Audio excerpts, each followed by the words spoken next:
Welcome to Recap Our Studio. I'll be explaining the American romance comedy Love Hard today. There will be spoilers, so proceed with caution.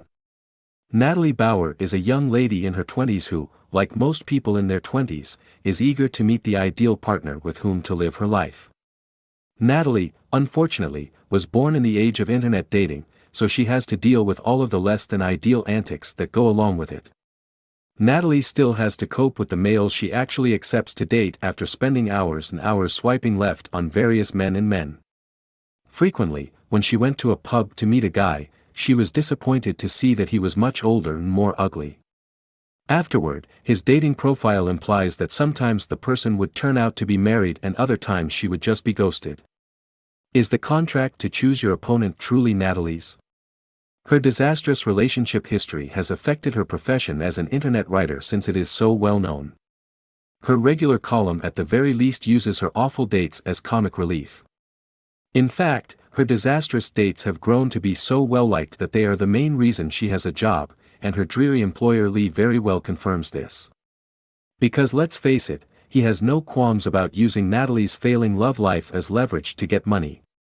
Would you want to read about Natalie's unsuccessful date number 29 with a man who was featured on Hoarders or A Day in the Life of a Comfortable and Happy 20-something in a good relationship? Fortunately, Natalie does have something working in her favor. Carrie, a dependable friend and coworker, is the first to point out that Natalie had her dating app configured to look just for men in the Los Angeles region.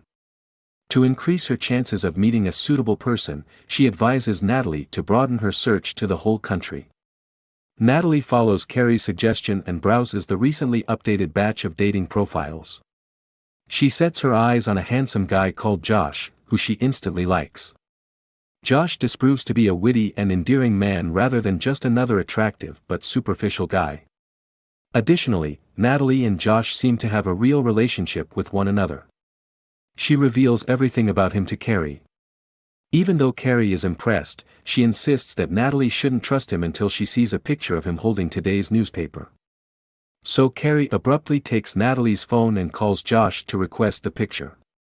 Natalie, on the other hand, scrambles to find her phone. Josh suddenly interrupts Natalie and Carrie as they are jokingly arguing over the phone to say that it sounds like he's missing a fun party. When Natalie quickly invents a story about tripping and accidentally pressing the call button, Josh responds that he's flattered because he's her emergency contact and says, "I'm sorry, but that's not an excuse." Despite the 3-hour time difference, Natalie awkwardly ends the call by saying goodbye. She then gets a picture of Josh waving goodbye to Natalie while holding a sign, which persuades Carrie, who had been feeling very content, to meet that handsome man. Natalie and Josh talk about a variety of topics as their relationship develops, such as how Die Hard is Natalie's favorite Christmas movie. Additionally, they watch TV shows together. Natalie tells Josh about how she used to dream that Josh was with her one night when her mother was still alive. When she had trouble falling asleep, she would read stories to her. There is a hint of lung in Natalie's voice, and she claims that being read to without skipping a beat is the most reassuring experience. Natalie is obviously moved by Josh's reading of a poem, even though she stays silent. It doesn't take long for her to nod off to his soothing words. Natalie soon discovers that she is falling in love. She becomes so consumed by her feelings for Josh that she decides to surprise him one day at his Lake Placid, New York, home. Shortly before Christmas, she explains to Lee her strategy and informs him that she intends to write a positive article this time. But is it a story about a disastrous date? Lee is initially hesitant, but after realizing that Natalie's plan to surprise the stranger she's never met will probably end up being her worst date ever, he changes his mind. Natalie travels directly to Lake Placid for the holidays unafraid.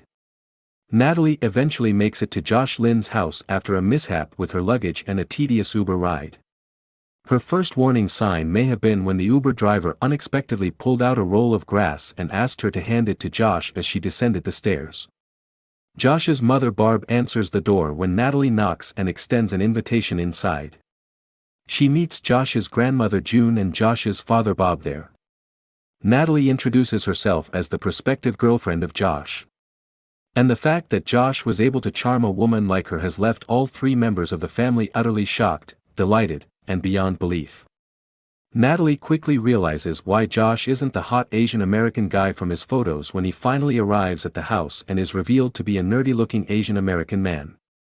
Josh is Asian American, and although his dating profile already stated this, he was very wide-passing and, most importantly, he is attractive. By learning this information, Natalie is utterly devastated and feels betrayed by the fact that the man she bared her soul to essentially catfished her. For the sake of politeness, she offers an explanation to Josh's family before leaving the Lin home. When Josh pursues her outside, he sees Natalie grab the baby Jesus statue in front of their house and try to hit him with it. She begins to sputter about the photo that Natalie and Josh explain is a product of Josh's skill with Photoshop. Josh responds by asking what kind of psycho shows up on a stranger's lawn uninvited when Natalie asks what kind of psycho creates a fake profile in relationships with people. She leaves angry and eventually finds solace at the nearby bar. However, she is completely taken aback when she discovers that the man Josh was posing as is actually present at the bar. When they discover that the hot Josh is real. To call Carrie, Natalie withdraws to the restroom. She expresses sympathy for Natalie's predicament and advises her to start dating attractive men, claiming that it must have been fate that they ran into each other at the same bar. Natalie decides to try to woo the man after taking this to heart. She consumes 2 shots of another person's beverage before singing "I Would Do Anything for Love" on karaoke night. Sadly, the 2 shots Natalie consumed contained kiwi, to which she is fatally allergic. Her face swells into the shape of a tomato-like horror movie monster, not the sexual variety. The entire bar crowd is uneasy as a ghostly figure dances seductively around the customers and on stage, and Natalie soon looks in the mirror. Natalie runs out of the bar and collapses in the snow after realizing she looks more like a fruit than a human. Josh rushes to her with her bag in hand because, fortunately for her, he had been waiting for her in the bar the entire time. He searches for Natalie's EpiPen, but she soon faints. When Natalie regains consciousness, she is lying down at a veterinary office. Josh explains that it takes 30 minutes to get to the nearest hospital for people, and he didn't want to put her life at risk by delaying her care.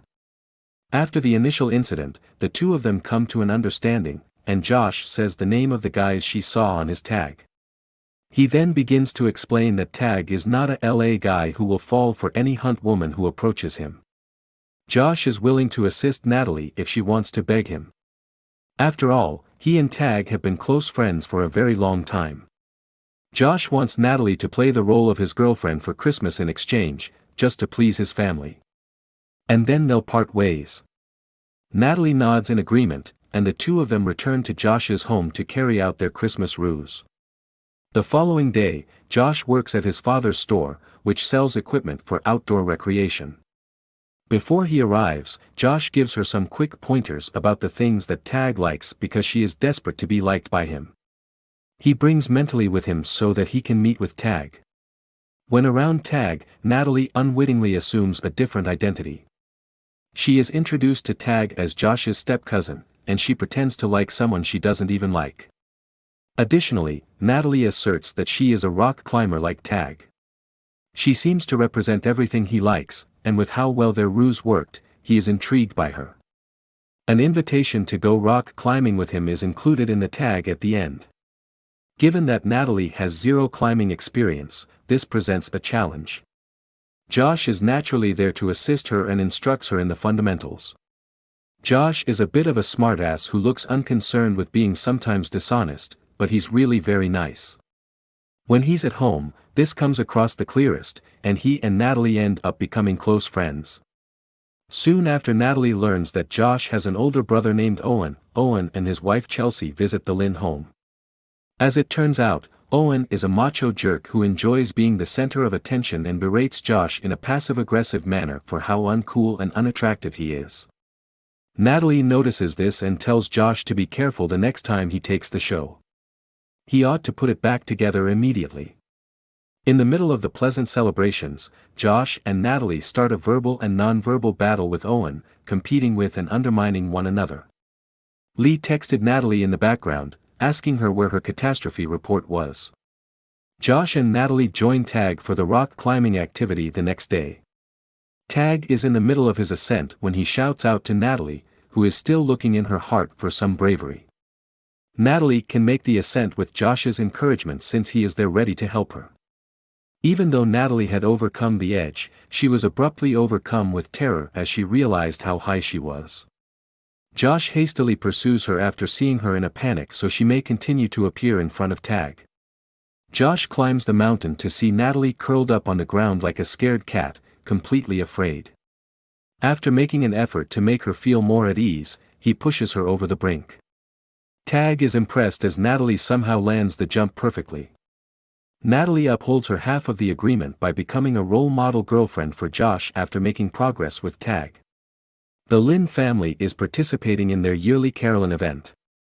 And Owen, who Natalie observes is psychotically into the entire thing, is at the forefront of this upbeat, dazzling display.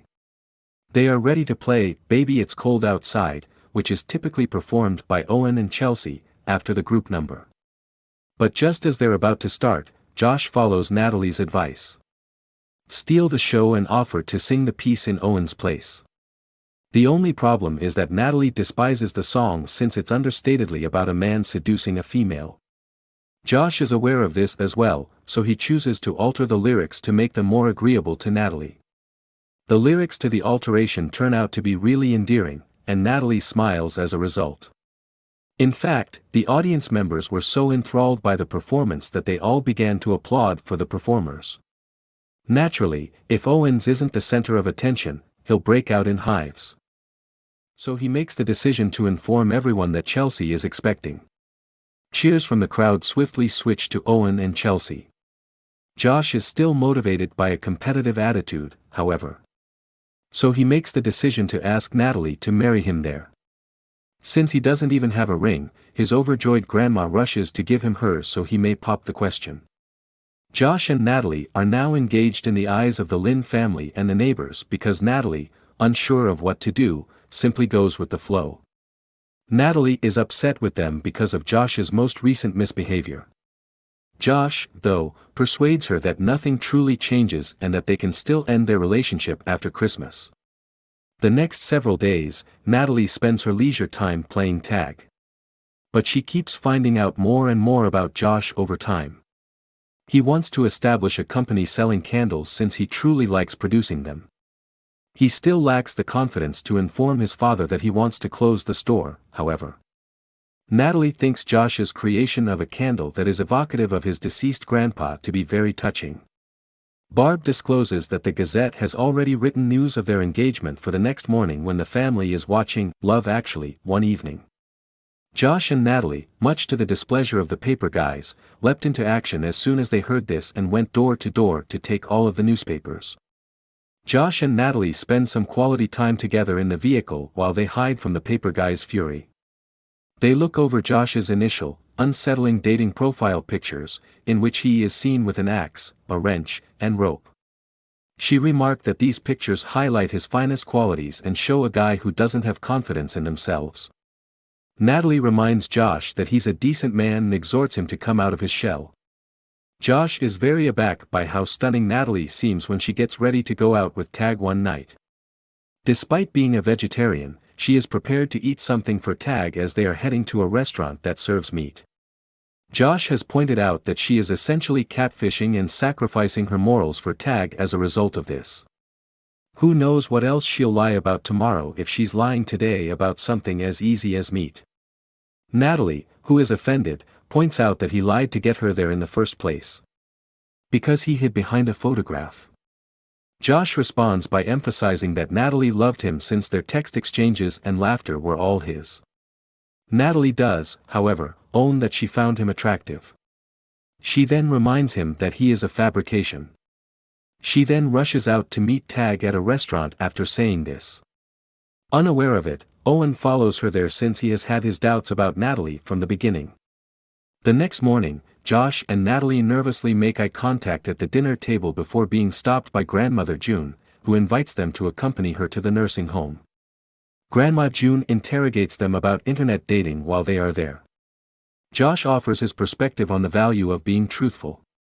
He is expressing his apology to Natalie as well as to the other residents of the house throughout his speech.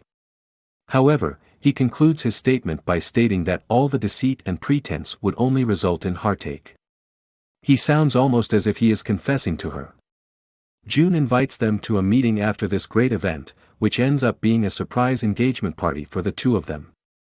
The Uber driver, Tag, and his parents, the Lin family, and, surprise, Natalie's employer, Lee, are all there for the engagement party. The afternoon that follows is the most perplexing of Josh and Natalie's lives. Moving quickly from one sentence to the next until Bob eventually addresses Josh and Natalie. Bob's lecture is interrupted by Natalie, who speaks up before he can continue. She makes the decision to tell everyone in the room what really occurred at this point. Tag exits the room feeling hurt by the treachery. It doesn't take long for Josh to leave the room and out of sight of everyone's critical eyes. Josh returns home to see his fragrant candles and a message from Natalie urging him to pursue his love. The Lin family members then embrace Josh and offer their condolences one by one. The very last person to visit his kid is Bob. And he discovers that the candle has his father's distinctive scent. He thinks it remarkable that Josh was able to recreate the memories of them and is pleased to inhale his aroma. Josh finally acknowledges that he wants to live his life this way. And to Bob's amazement, he isn't let down. He's really a big fan of Josh's stream. While waiting for her trip, Natalie stays at the hotel in Lake Placid. Lee himself is staying at the same hotel. Who understands her this time and aids her in realizing that maybe she does have affections for Josh. Natalie decides to write an essay on how she met Josh after learning this new information, but later she receives a notice from her dating app informing her that a new user has joined. It turns out to be Josh, who is now displaying his true nature.